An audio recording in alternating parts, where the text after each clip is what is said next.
எல்லாருக்கும் வணக்கம். ஒரு 4-5 நாளுக்கு முன்னாடியே இந்த வீடியோ போடணும்னு நினச்சேன். ஸோ போட முடியல. அதுக்கு தான் இந்த வீடியோ. யாருக்காக அப்படின்னு பார்த்தீங்கன்னா, சென்னை பத்திரிகையாளர் மன்றம், அப்புறம் மாதர் சங்கம், ஈடுவான்னு சொல்லுவாங்கள்ல, அந்த மாதர் சங்கத்துக்கும் கொஞ்ச நாள் முன்னாடி பொங்கி 2 பக்கமும் அறிக்கை வந்திருந்தது. ரொம்ப காட்டமாக ஒரு அறிக்கை பார்த்திங்கன்னா, இங்கே இருக்க ஊடகங்களில் கேலி கிண்டல் அவதூறு பரப்பிட்டுருக்காங்க, அபசமாக பண்ணுறாங்க. இப்படி ஒரு அறிக்கை சென்னை மெட்ராஸ் சென்னை பத்திரிகையாளர் மன்றத்திலேருந்து. இன்னொன்று மாதவர் சங்கம் சங்கீதாவுக்கு எதிராக நிறைய எழுதுகிறாங்க, அவதூறு பரப்புகிறாங்க, தாக்குதல் பண்ணுறாங்க அப்படின்னு அவங்களும் ரொம்ப காட்டமாக அறிக்கை விட்டுருந்தாங்க. இந்த 2 குரூப்லேயுமே நான் கொஞ்ச நாள் இருந்திருக்கேன். ஈடுவா பொறுத்த வரைக்கும் அவங்களும் நிறைய சோஷியல் ஒர்க் பண்ணியிருக்காங்க. அவங்களோட நான் பார்த்துருக்கேன், எவ்வளோ பாதிக்கப்பட்ட பெண்களோட வாய்ஸாக இருந்திருக்காங்க. ஆனால் அதெல்லாம் எப்போ அப்படின்னு பார்த்தீங்கன்னா, 2021க்கு முன்னாடி இருந்த மாதர் சங்கமும் 2021க்கு அப்புறம் என்ன பண்ணாங்க, எங்கே இருந்தாங்கன்னு நிஜமாக எனக்கு தெரியல. அதே மாதிரி இந்த பத்திரிகையாளர் மன்றமும் திமுகவுக்கு முன்னாடி ஒரு ஆஃபீஸ் பிஆர்எஸ் குரூப் இருந்தது. அதெல்லாம் மாறி எலெக்ஷன் வச்சு தான் இவங்க வந்தாங்க. அதுவும் திமுக ஆட்சிக்கு வந்ததுக்கப்புறம் தான் நடந்தது. அதுக்கு முன்னாடி எவ்வளோ ட்ரை பண்ணாங்க, நடக்கலை. ஸோ இந்த பத்திரிகையாளர் மன்றத்துக்கு ஃபஸ்ட்டு வரும். கொஞ்ச நாள் முன்னாடி ஒரு ரிப்போர்ட்டரை கட்டி வச்சு அடித்தாங்க இல்லையா, அதுக்கு ஒரு அறிக்கை விட்டுருந்தாங்க. அந்த அறிக்கையில் யார் அடித்தாங்க, என்ன பண்ணாங்க, எந்த கட்சி, அந்த கட்சியோட லீடர், தலைவர், இதை பற்றியெல்லாம் எதுவுமே இல்லை. ஆனால் இப்போது தாவேகா பற்றி வெளியிட்ட அறிக்கையில் மட்டும் தாவேக்கான்னு பேர் இருக்குது, தலைவரோட பேர் இருக்குது, எல்லாத்தோட பேரும் இருக்குது.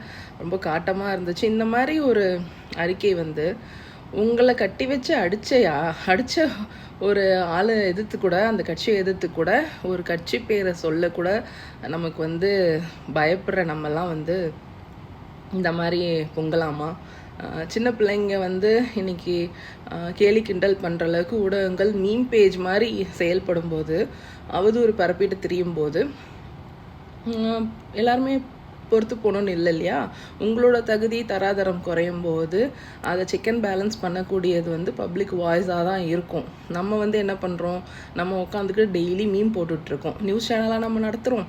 அதே மாதிரி எவ்வளோ அவதூறு, அதிகாரத்தில் இல்லாத கட்சிகளை, அதுவும் திமுக இல்லாத பிற கட்சி தலைவர்களை என்னெல்லாம் நம்ம பேசுகிறோம், என்னெல்லாம் உங்களோட நட்பு வட்டத்தில் இருக்கக்கூடிய எத்தனை பேர், சீமானாகட்டும், நாதாக்காவாகட்டும், தாவேகா, விஜய் எல்லாரையுமே என்னெல்லாம் பேசியிருக்காங்க. ஈவன் அதிமுக தலைவர்களே கூட எந்த அளவுக்கு நீங்களாம் பேசிட்டு அவதூறு பரப்பிட்டு தெரிஞ்சிட்ருக்கீங்க. அதிகாரத்தில் இருக்கக்கூடிய திமுக பற்றி வாயை திறக்கணும்னா மட்டும் வாயில் திமுகன்னு வராது. அதிகாரிகள் சூழ்ச்சி, அதிகாரிகளில் சங்கிகள் நுழைஞ்சிட்டாங்க. அதிகாரிகள் இந்த நல்லாட்சியை கெடுக்கிறதுக்காக அதிகாரிகள் சதி செஞ்சு கெட்ட பேர் வாங்கி தராங்க. இப்படி தானே இத்தனை நாள் அறிக்கை விட்டுட்டு இருந்தீங்க, கண்டன அறிக்கை. அதெல்லாம் கண்டனம். நம்மலாம் அதில் எங்கேயுமே கண்டிக்கிறதுக்கு எங்கேயுமே இருக்காது. அந்த கண்டனங்கிற வார்த்தை கூட இல்லாத ஒரு கண்டன அறிக்கை தான் இத்தனை நாள் பார்த்துருக்கோம். அப்போது ஏப்ப சாப்ப இல்லைன்னா ஒரு அதிகாரத்தில் இல்லாதவங்க இவங்களெல்லாம் மட்டும் கேள்வி கேட்கணும், இவங்கள மட்டும் கண்டிக்கணும்னா மட்டும் நம்ம எங்கேருந்து வரும்?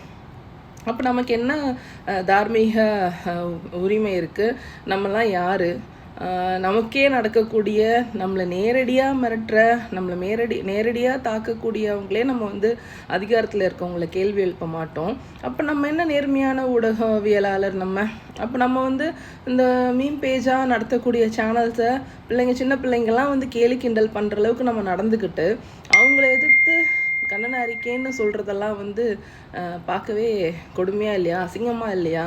நமக்கெல்லாம் கூச்சம், மானம், சூடு சொரணை நமக்கெல்லாம் வரணும் தானே? இந்த சின்ன பிள்ளைங்களெல்லாம் பார்த்து உங்கள் நட்பு வட்டத்தில் இருக்கக்கூடிய எத்தனை பேர் காலையிலேருந்து நைட்டு வரைக்கும் பிற கட்சி தலைவர்களை டெய்லி யூடியூப்பில் ஆபாசம் அவதூறு பரப்பிட்டு அவங்களோட நீங்கள் ஒன்று மண்ணா சுற்றுறதை நாங்களாம் பார்த்துட்டு தானே இருக்கோம். அப்போ அவங்கள எனேபிள் பண்ணிவிட்டு, இல்லை அவங்கள எதுவுமே கண்டிக்காமல் அவங்க பண்ணுறதெல்லாம் நார்மலைஸ் பண்ணிவிட்டு சின்ன பிள்ளைங்க வந்து கேள்வி கேட்குறத வந்து நம்ம வந்து எந்த அளவுக்கு நம்ம அதுக்கு மட்டும் பொங்குறோங்கிறது வந்து என்ன நியாயம்? அப்போ வந்து கண்டிப்பாக நம்மளை கேள்வி கேட்க தான் செய்வாங்க எல்லாருமே இல்லையா? நம்ம வந்து எந்தளவுக்கு கரெக்டாக இருக்கோங்கிறத எல்லாருமே வேடிக்கை பார்த்துட்டு தான் இருக்காங்க. எவ்வளோ நாளைக்கு ஏமாற்ற முடியும்? நாங்கள் தான் வந்து நேர்மையான பத்திரிக்கையாளர். நாங்கள் தான் இங்கே வந்து இங்கே இருக்க சமூகத்தையே நாங்கள் தான் வந்து இங்கே கட்டி காப்பாற்றுறோம். இங்கே இருக்க எல்லாரோட வாய்ஸையும் நாங்கள் தான் இங்கே வந்து ரெஜிஸ்டர் பண்ணுறோம். நாங்கள் தான் வாய்ஸ்லெஸ்ஸோட வாய்ஸ்ன்னு நம்ம சொல்கிறதெல்லாம் இனியும் யாராவது நம்புவாங்களா? நீங்கள் யாருக்காக வேலை செய்கிறீங்க? எதுக்காக நீங்கள் சப்போர்ட் பண்ணிகிட்ருக்கீங்க?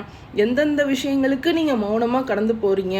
எந்தெந்த செய்திகளை வந்து நீங்கள் செய்தியே ஆக்காமல் அவாய்ட் பண்ணுறீங்க?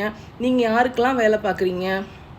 எந்த கட்சி சார்ந்து நீங்களாம் ட்ராவல் பண்ணுறீங்கன்றது வந்து எல்லாருமே பார்த்துட்டு தான் இருக்காங்க இல்லையா? அப்போ எவ்வளோ நாளைக்கு நம்ம ஏமாற்ற முடியும்? ஏமாறுற அளவுக்கு யாருமே வந்து இங்கே வந்து எதுவுமே தெரியாமல் இல்லை இல்லையா? இது சோஷியல் மீடியாவோட காலம் இல்லையா? நீங்களாம் எங்கே போகிறீங்க, யார் கூட சுற்றுறீங்க, யார்கிட்ட பேசுகிறீங்க, எல்லாமே பார்த்துட்டு தானே இருக்காங்க. அடுத்ததாக மாதர் சங்கம். 2 வயசு குழந்தைக்கு வந்து பாலியல் வன்கொடுமை பண்ணி இவ்வளோ கேவலமாக ஒன்று போயிட்டுருக்கு. அதுக்கு என்ன கண் அறிக்கை கொடுத்தாங்கன்னு நான் என் கண்ணில் பார்க்கல. ஒருவேளை நான் மிஸ் பண்ணிட்டேன்னா யாராவது தயவு செஞ்சு எனக்கு டேக் பண்ணுங்கள். அதுக்கப்புறம் இந்த ஹேர் ஹோஸ்டர்ஸ்க்கு வந்து அவ்வளோ பாலியல் தொல்லை கொடுத்துருக்கு. அப்படி அது யார்? எந்த கட்சி? அந்த கட்சியோட தலைவர் யார்? அதுக்கெல்லாம் கண் அறிக்கை நீங்கள் கொடுக்க மாட்டிங்களா? உங்ககிட்ட வந்து சங்கீதா வந்து இதுவும் எனக்கு நீங்கள் ஆதரவு கொடுங்க, ஏதாவது உங்ககிட்ட பர்சனலாக வந்து கம்ப்ளைண்ட் பண்ணாங்களா? எவ்வளோ விமன் வந்து பாதிக்கப்பட்டு கம்ப்ளைண்ட் கொடுத்த கம்ப்ளைண்ட்ஸ் வந்து வெளியில் எடுக்காமல் இருக்காங்க. ஒன்லி திமுக இன்வால்வ் ஆன எந்த கம்ப்ளைண்ட்ஸ் வந்து இங்கே வந்து ஒழுங்காக வந்து எடுத்து அவங்களுக்கு வந்து தீர்வு கிடச்சிருக்குன்னு எனக்கு சொல்லுங்கள். அதே மாதிரி எவ்வளோ விமனோட இஷ்யூஸ்க்கு வந்து இவ்வளோ சாட்டமாக நீங்கள் கடைசியாக எப்போது கண்ணன் அறிக்கை கொடுத்தீங்கன்னு நான் ஆன்லைனில் இருக்கேன். நிறைய நியூஸ் நான் ஃபாலோ பண்ணிகிட்ருக்கேன். ஆனால் நான் பார்க்கல சீரியஸாக. இந்த ஒரு கடந்த திமுக ஆட்சிக்கு வந்ததுலேருந்தே எப்பேற்பட்ட நீங்கள் கண்ண அறிக்கை கொடுத்துட்ருக்கீங்க நான் பார்த்துட்டு தான் இருக்கேன். ஏற்கனவே சொன்ன மாதிரி தான் அதிகாரிகளில் சங்கிகள் நுழைஞ்சிட்டாங்க. காவல்துறையில் வந்து இருக்கக்கூடிய அதிகாரிகள் இந்த ஆட்சிக்கு களங்கம் விளைவிக்கிறதுக்கு செயல் பண்ணுறாங்க. இப்படி தானே கண் அறிக்கை கொடுத்துருக்கீங்க. என்னைக்காவது திமுக தலைமை குறிச்சோ நீங்கள்லாம் வந்து பேசியிருக்கீங்களா? இல்லவே இல்லை இல்லையா? அப்போ நம்ம வந்து இதுக்கெல்லாம் நீங்கள் வரும்போது உங்களோட டபுள் ஸ்டாண்டர்ட்ஸ்லாம் என்ன, நீங்கள் எதுக்காக இருக்கீங்க, உங்களோட வேல்யூ என்னங்கிறது வந்து எல்லோரும் மதிப்பீடு பண்ண தானே செய்வாங்க. அப்போ உங்களெல்லாம் கலாய்க்க தானே கலாய்ப்பாங்க நீங்கள் பண்ணிக்கிட்டு இருக்க வேலைக்கு.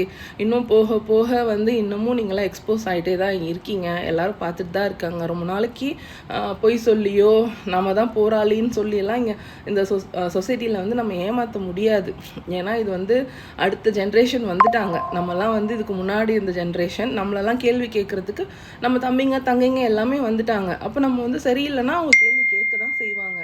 அதுவும் அவங்க பாணியில் கேலி கிண்டல் நம்மளெல்லாம் பண்ண தான் செய்வாங்க. நம்ம சரியாக இருக்க வேண்டியது நம்ம கடமை. நம்ம சரியாக இல்லைன்னா நம்மளுக்கு கொஷின் பண்ண தான் செய்வாங்க. ஸோ இது நான் அன்றைக்கே பேசணும்னு நினச்சேன். இப்போ தான் டைம் கிடச்சிச்சு, பேசிட்டேன். தேங்க்யூ.